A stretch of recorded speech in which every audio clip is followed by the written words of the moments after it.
Just a moment. And there's no public phones nearby? The closest phone booth is down the coast. Sorry for the inconvenience, ma'am. It's fine, I understand. Thank you anyway. I'm glad to see you again, dear. Please don't trouble yourself about me, sweetie. I was just hoping to make a call, but the Whirling's phone line isn't working. The union office probably has a phone, but I can't really get there, or to the phone booth down the coast. And Gary's phone is dead too. The manager was vague about it. Why would he be vague about phone problems? This is something to look into later. Ask God, maybe. To let the young woman who's house-sitting for us know that we may be delayed. Morel, my husband, and Gary were supposed to get back by Monday night, but they're still missing, and I haven't heard from them. I was also hoping she'd heard from Morel. That's just it. This isn't like him at all. He always plans his expeditions so carefully. A cold breeze hisses through dense thickets of reeds. Something sweet in it, somnolent. A damp chill goes down your spine. When you look around, you're still in the whirling in rags. But you have more important things to worry about. Just some field work, sweetie. Morel is a highly trained scientist. He and his assistant Gary are studying an extremely rare species of insect. But they should have returned by now. They were just going down the coast across the water lock to set a few traps. He said they'd be back on Monday. What could be keeping them? Oh, sweetie, it's nothing like that. Gary's as loyal as they come. I trust him with my husband's life any day. There's a nameless old fishing village nearby, but we've never had any trouble there before. There is a lot of crime around here, isn't there? I can't say it's the best part of town, but I wouldn't worry too much about a pair of grown men traveling together. Do it. Find her husband. This will surely lead to a cryptozoological mystery with that extremely rare insect. Are you sure we have time to go chasing after bug hunters just now? I did suggest we play it cool, but... if you say so. Oh, thank you, officers. Truly, I'll be right here if you come across any sign of Morel. Oh, yes. A zoologist. A cryptozoologist, to be more precise. It's a pseudoscience that attempts to legitimize research into mythological beasts and urban legends. That's one opinion, yes. And people are entitled to their opinions. My apologies, ma'am. I did not mean to undermine your hobby. It's not a hobby, dear. It's a subfield of zoology, one specializing in animal species that are so exceedingly rare that many assume them to be extinct or even fictitious. Searching for such species called cryptids is difficult and often thankless, and frankly, many scientists are too lazy to do it. Universities these days are rarely interested in supporting real research. Oh dear, I'm not sure where to begin. Well, his expression is slightly grumpy, but his eyes are always bright and curious, like a small boy's, and his palms are quite coarse from all the field work, but he's quite gentle. Oh, well, he's a bit shorter than you, but with a larger frame, and he has longish white hair, usually a bit uncombed. You might say wild, even. The lieutenant pulls out his notebook and begins jotting down the woman's description. One other thing, he'll likely have all kinds of field gear on him, even if he's not out in the reeds, just in case. We'll be celebrating our 16th anniversary this autumn. Not the most numerically satisfying anniversary, but I like the less obvious milestones even more somehow. Via dating agency, I'm ashamed to say. I was looking to get back into the scene after recovering from my accident, and he'd just divorced. We hit it off, and, well, here we are. She's skipping over some important parts. Perhaps you'll find out more later. I hope I've been useful. Oh, sweetie, it's fascinating, but I shouldn't bore you with entomological minutiae. The lieutenant gives you a sideways glance. Well, it's a phasmid, technically, but... Ah yes, Phasmatodea, a diverse group of insects whose bodies resemble twigs, leaves, that sort of thing. Ghost insects, colloquially. Oh yeah, here comes the interesting. Where other phasmids imitate sticks or leaves, this one's a living reed. It disguises itself among the reeds here on the Insulindian coast. Hence its name, the Insulindian phasmid. Perhaps you'll end up co-discovering the phasmid with us, officers. I knew it. We're gonna be chasing made-up insects with cryptozoologists. It's not made up, officer. I can assure you. It's simply elusive, so much so that most establishment zoologists doubt it exists at all. Well, some teenagers making out in the reeds saw one. They didn't know what it was, of course, but there was a brief article in a local newspaper about their encounter with a ghost insect that looks like the reeds. Gary sent us the clipping. Of course, most phasmid sightings turn out to be false alarms, but their description matched the Insulindian phasmid perfectly, and they didn't even know what they were looking at. Not at all. Why else would it hide itself so carefully? Oh, I doubt it. No one gets into cryptozoology for the money, sweetie. Yes, it can blend in almost perfectly among the reeds. It's how it stayed hidden all these years, centuries even. Oh dear, I'm afraid I'm not explaining this very well. It is very special. Morel can explain it all much better. I wish you could hear him describe it. Then you'd understand, I'm sure. Sometimes the most charming thing you can do is be reasonable in your requests. I suppose you could use a break and I could use a distraction. One cryptid, like you said. One. This can't turn into some kind of cryptid extravaganza. We have things to do. He nods and assumes a waiting posture. Cryptids, cryptids. Let's hear about all the interesting cryptids. Ooh, tough choice there.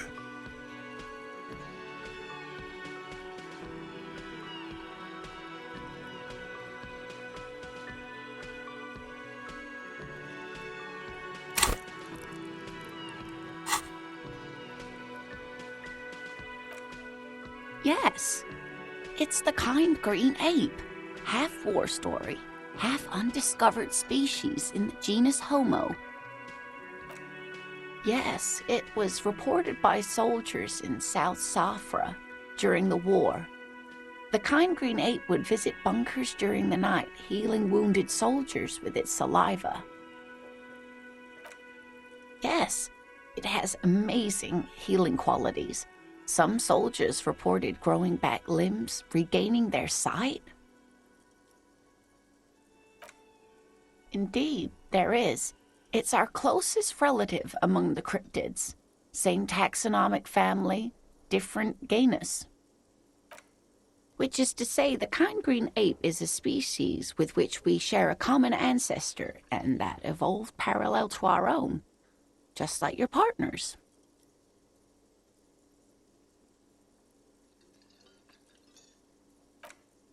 The lieutenant looks at you, pleasantly surprised.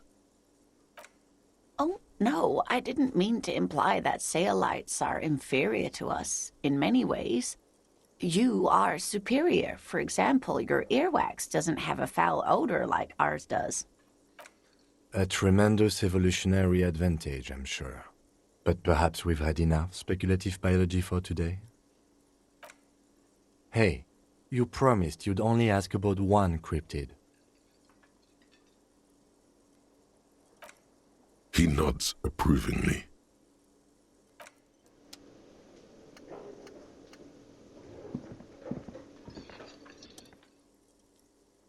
Can I help you? Another thing. Great. I love those. Yes, and the phone company is taking its sweet time sending someone to fix it. Losers. Who told you that? Fine, yeah, it looked like someone had messed with the wiring. It was shortly after the hanging, but I don't know if it's at all related. Plenty of arseholes around here who aren't murderers. If you do find out who cut the line, though, let me know, so I can forward them the repair bill. Yeah?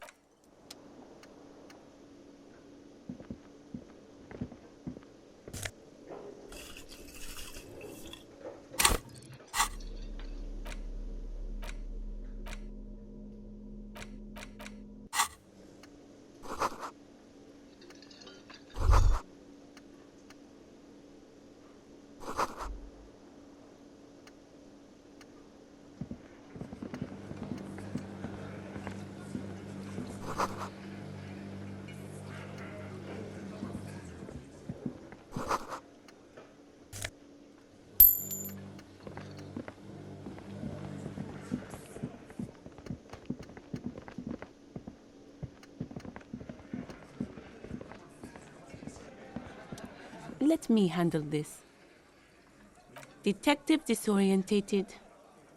Are you still wondering where you are? This is Martinez, in case you've forgotten. I advise you not to overstay your welcome. Her entire character has shifted. This young woman is cold as ice.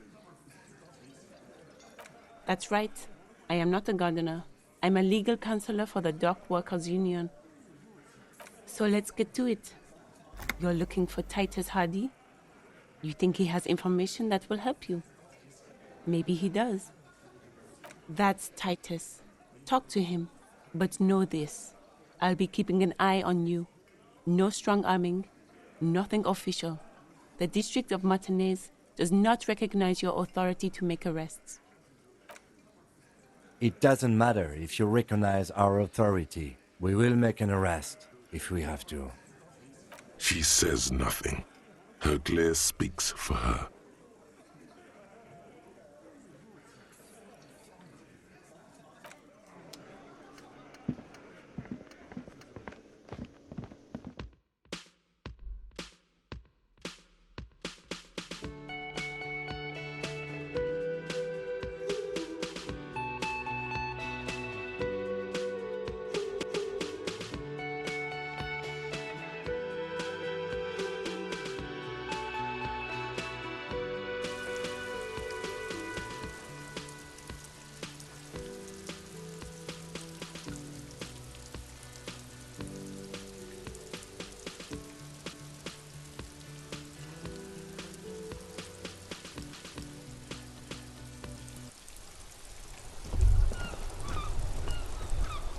Was that? Could it be the Mama daqua?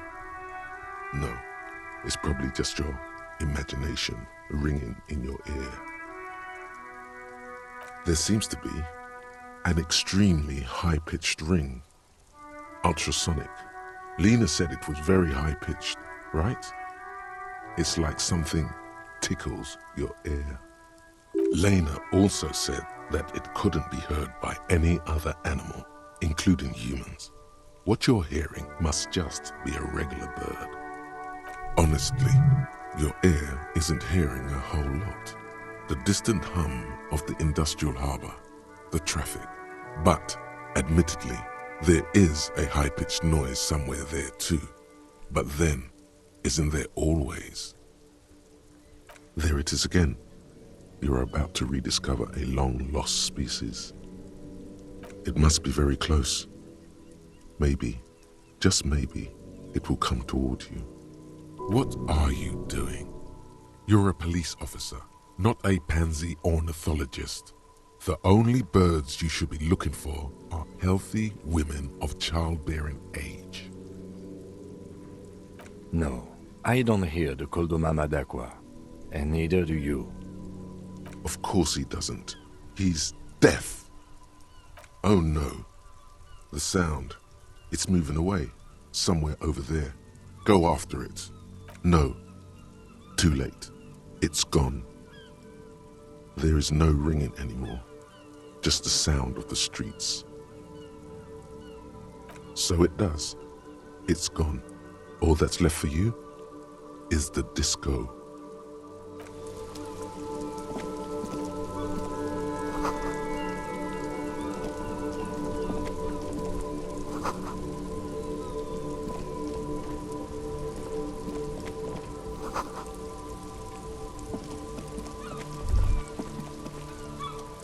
In the morning light, the white on blue police livery on the motor carriage cannot but catch your eye. Do something important? Something murder-related?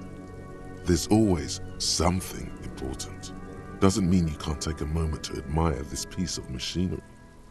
This is a Caprice Canema, the Caprice Motor Corp's follow-up to their highly successful workhorse, Caprice 40, and the answer to the Lum's racing breed, Ferv series.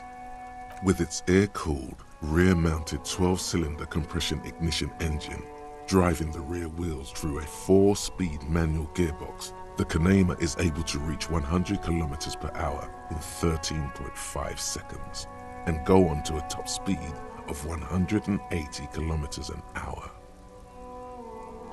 The high center of balance is offset by a large battery bank mounted at the bottom of the cabin, feeding all the auxiliary systems and making the Canema effectively a mobile power plant. Due to a quite steep price tag, it is very unusual to see one in police livery.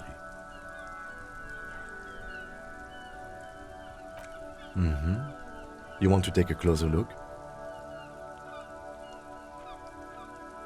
130. I reckon that's a 7-liter V12 there. 7.2. Supercharged. You mean the coil noise? When variable current passes through wires that make up the coils on the electrical system on this machine, it causes vibration in the wires and the cores of the coils. When the frequency of the current in the coils falls within the audible range, the resulting vibration creates the whiny sound you mentioned. What a binoclard.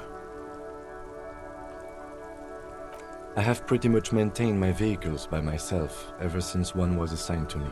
You inevitably pick up some knowledge on the way. Yes, an extraordinary machine. It's nice and all, but why so modest? Put some zing into it. Flare it up. Slam it down. Helium headlights would improve the range and quality of the visual field a lot. Actually, I have a pair at home. Just haven't gotten around to fitting them yet. I need to lay some wiring for the ballast first. Maybe. Yes, definitely maybe.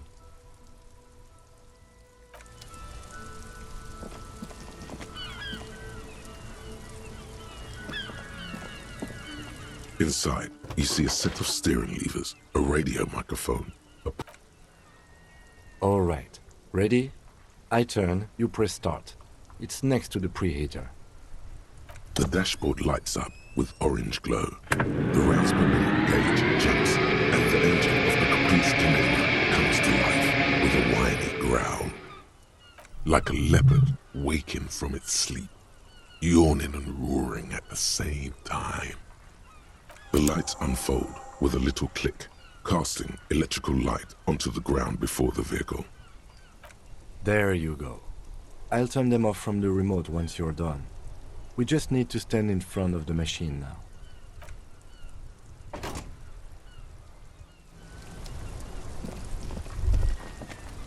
As you hold your ledger's clip under the headlamp, an iridescent hologram appears. A street grid and the veins of a great river. A familiar sensation washes over you. There she is. Revachol West. Around the borders of the watermark are dozens, no, hundreds of micro-perforations. The rectangular watermark is overlaid with the logo of the RCM, and yet the major arteries of Revachol are all recognizable. They shimmer in the Kanema's headlights. A rat brazenly darts past you and disappears amongst the stopped lorries. In the distance, a child somewhere shrieks. A woman reprimands her in a voice no quieter than the child's cry. In the middle of a broken plaza, in a cone of light, barely visible in the daytime, two men, one slim, the other sturdy. They are on the city stage, but only one of them knows his lines. Ah, Martinez. Let me see. Right here. No, it does not. There are many of them, and they are divided into 3 separate rows. The first row has 18 dots. Not bad for what? You don't even know what it means yet. The next is the longest. It runs all the way around the border, and then some. There are so many, it's hard to count. More than 150, at least. Maybe even 200. The last row has 3 perforations. That's it. Those are perforations. They represent your record as an officer of the RCM. They are your statistics, as it were. I should have guessed you'd keep a record. Officers often do. Let's take a look. Son, here is where we score your life performance. You better hope it's good. The first row represents your years of service. 18 years. Okay, not bad at all. What did you do before you volunteered?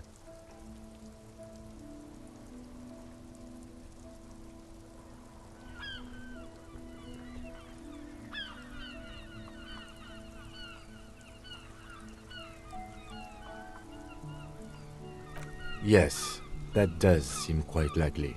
Your youth coincided with some heady days for Revachol. But let's move on, shall we? This next row, the one that wraps all the way around, is your number of closed cases. Closed is good. It means finished. You've got, let's see... Wow, more than 200! It's quite a lot, even for someone who's been on the force for nearly 2 decades. Usually, clearing more than 10 cases a year puts you in the 90th percentile of all RCM officers. Call it what you want. You are a valuable member of your precinct. Now, let's look at the last row. Right. Those are your confirmed kills. You've got precisely 3 perforations there. For an RCM officer, especially Precinct 41, which is in the Jamrock quarter, it's rather tame. I mean that in a good way. There are certain officers who treat their kills like some kind of ghoulish game. If they do happen to solve a case, it's usually by accident. But it seems as though you are, or at least were, one of the good ones. So we have that to be thankful for. Yes. Everyone has their own method of coping, some more effective or self-destructive than others. Personally, I find it helps to keep up a few hobbies. Oh, this and that. Let's not get into it now. Why not take up a sport? You've already got that fan gear. It's meant in earnest. Please don't mistake it for a jab. The lieutenant nods. Right. I'll go turn off the lights.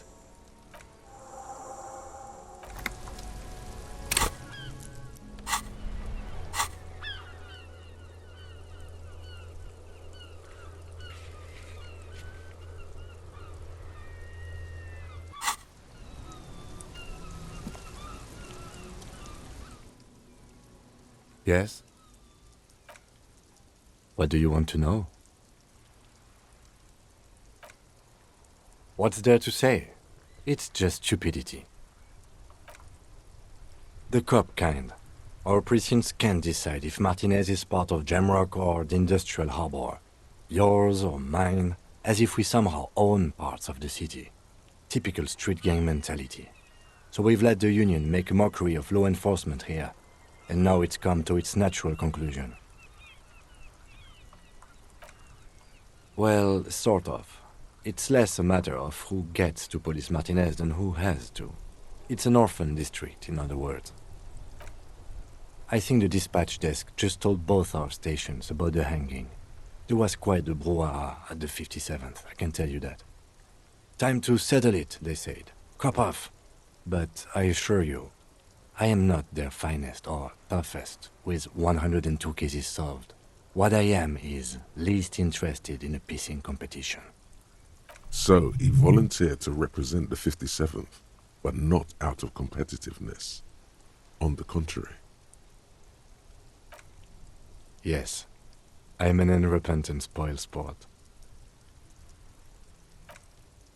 Martinez? Nothing. It's just a puddle at the end of some drain pipe. No one cares about this place. They care about sports. Most of our colleagues don't even know how to get here. North of the interchange doesn't exist. A tremble comes over you. Another after effect of ethanol poisoning, perhaps. Feels like leaves do when they rustle in the breeze, somewhere far away, below the turbine. The 41st and the 57th. The lieutenant was right. It's not about who gets what's north. It's about who doesn't.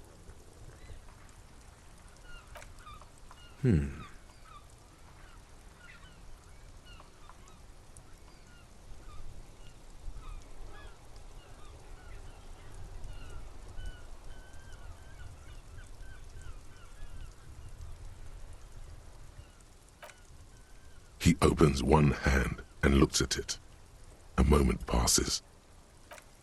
Which school do you subscribe to? Mambo or Jambo?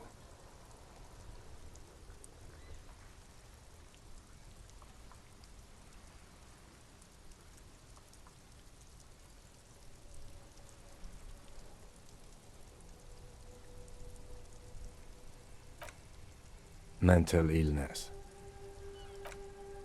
So, the 41st Precinct sent you because you are the most mentally ill out of all the officers at your station? Then why did they send you?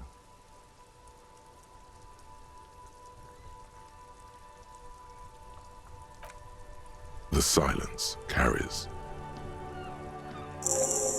Yes, it's a wholly pointless matter. Forget I ever mentioned it. Look at you. It's because you're a failure. They sent you to slight Precinct 57.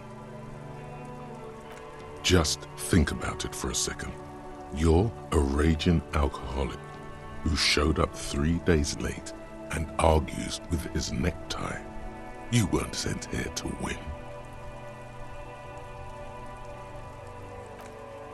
I've considered it. It would be immensely ugly of them, not to mention unprofessional, but I also think it's somewhat unlikely. I checked the records. This jurisdiction dispute, who polices Martinez, reaches back to the 30s. It's as old as my station. And all this time we can't decide who gets Martinez? I think, yes, both stations would prefer a win. I am the finest of nothing. Safe? No. But you're old. You've made it this far. Something has brought you through. We've only just started working together, so I don't know what it is yet. But it's there. So no, I don't think they sent you as a joke. And even if they did, they are in for a surprise.